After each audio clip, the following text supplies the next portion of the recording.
Hola chicos, mi nombre es Claudia Méndez y este semestre voy a ser su profesora de lenguaje. Dicho esto, los invito a todos a participar de la clase de hoy. ¡Vamos! Objetivo de la clase: recordar y aplicar reglas de ortografía puntual. Este objetivo será permanente y no se evaluará en una sola actividad, sino que estará incluido en todas las que vienen posteriormente. Importancia de las reglas de ortografía. Las reglas de ortografía son de gran importancia, pues nos ayudan a pronunciar y escribir correctamente las palabras de acuerdo a una norma general. Esta norma general es muy importante, pues nos permite comunicarnos con personas de distinta raza, de distinta edad, de distintas zonas del país y, aunque suene lamentable, de distinta clase social.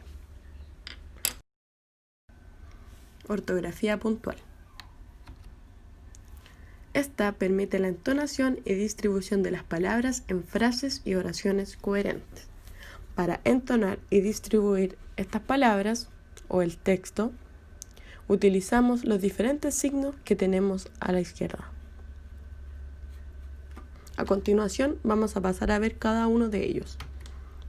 En signos de entonación tenemos paréntesis, cremillas, interrogación y exclamación. El paréntesis. Estos signos son usados para insertar información complementaria o aclaratoria de la oración principal. Por ejemplo, la novela del colombiano celebraba 50 años de su primera edición y entre paréntesis tiene la fecha de publicación. En este primer ejemplo tenemos el primer caso en donde se está insertando información complementaria. En el segundo ejemplo, se produce una aclaración de la información brindada, porque dice así: como el dinero nunca le faltó, ni siquiera en ese momento desesperado, con el negocio en quiebra, se preocupó. ¿Por qué no se preocupó? Nos está aclarando que venía de una familia acomodada. Es importante recalcar que estos signos son dobles, como podemos ver aquí. Tiene un signo de inicio y uno al final. No podemos olvidar. A continuación vamos a ver las cremillas. Cremillas o diéresis. Es un signo ortográfico que se pone sobre la vocal U cuando esta letra debe sonar, como en las sílabas hue, wi. Aquí tenemos los ejemplos en pingüino y cigüeña. Esos dos puntitos que vemos sobre la vocal U es lo que conocemos como cremillas o diéresis. Acá tenemos unos ejemplos más con diéresis, donde está pingüino nuevamente, ambigüedad, desvergüenza, halagueño, lingüista, multilingüe y cigüeña. Ahora vamos a pasar a los signos de interrogación. Al igual que los signos de paréntesis, este es un signo doble, se coloca al inicio y al final de la pregunta. Sirven para representar gráficamente la interrogación interrogativa de la frase. Expresan pregunta o duda. En el ejemplo acá, Pedrito dice: ¿cuánto es 2 por 6? Y los signos están al inicio y al final. Signos de exclamación, o también conocidos como de admiración, se usan para indicar sorpresa, asombro, alegría, súplica, mandato, deseo, entre otros. Se escribe signo de exclamación para indicar el principio y el final de una exclamación. Al igual que los otros dos signos son dobles, pues se coloca uno al principio y al final. Generalmente estos signos los utilizamos para expresar sentimientos o emociones.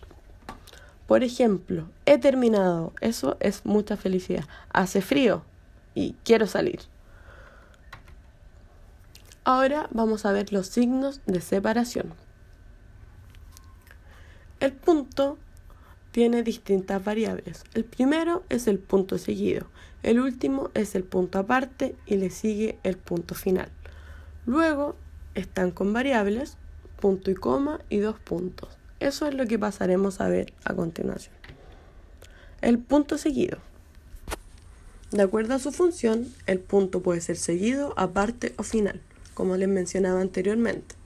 El punto seguido se utiliza al final de una oración o frase, cuando la oración o frase siguiente se referirá al mismo tema.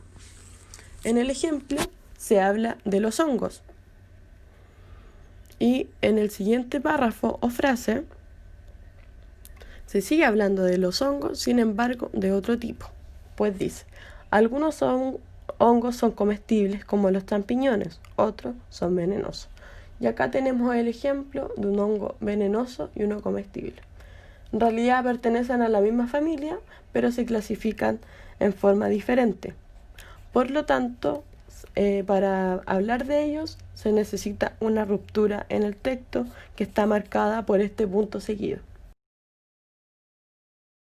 Punto aparte. Este signo se utiliza al final de un párrafo, de manera que en el párrafo siguiente se cambia de tema o idea. En el ejemplo se presenta la invitación a una fiesta y podemos ver dos párrafos. En el primero se describe esta fiesta y en el segundo están informando a los invitados qué es lo que deben traer para participar. El punto final se utiliza para poner fin a un texto.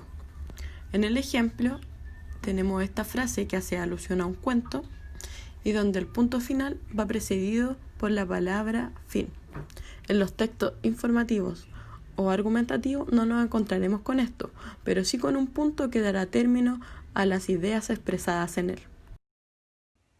Pues bien, como acabamos de ver el punto y sus variaciones, vamos a dar paso al uso de la coma.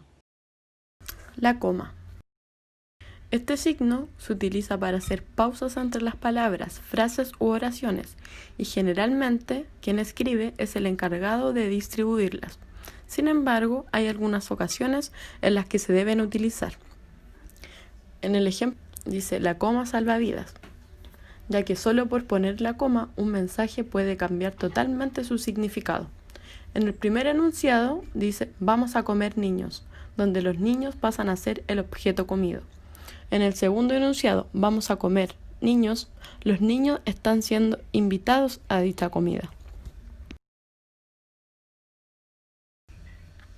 Los usos obligatorios de la coma.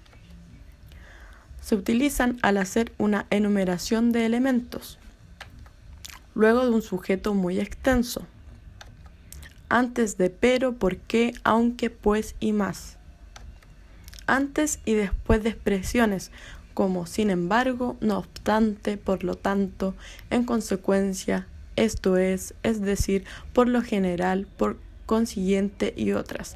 Vemos que la coma se utiliza mucho con los conectores y adverbios. También se utiliza para separar el sujeto del resto de la oración. Si el vocativo, o en este caso, vocativo o sujeto, va al principio, la coma va después. Por ejemplo, María, ven acá. Luego de María se escribe una coma. Si el vocativo o sujeto va al medio, debe ir entre comas. Por ejemplo, te dije, María, que vinieras. Tal como dice la regla, María está encerrado entre dos comas. Si el vocativo o el sujeto va al final de la oración, la coma deberá ir antes de él. Por ejemplo, ven de una vez, María. Los dos puntos. Este signo, al igual que la coma, se utiliza a conveniencia del emisor, cuando se necesita señalar expresiones textuales, iniciar una enumeración, introducir o ejemplificar y desarrollar o explicar un enunciado.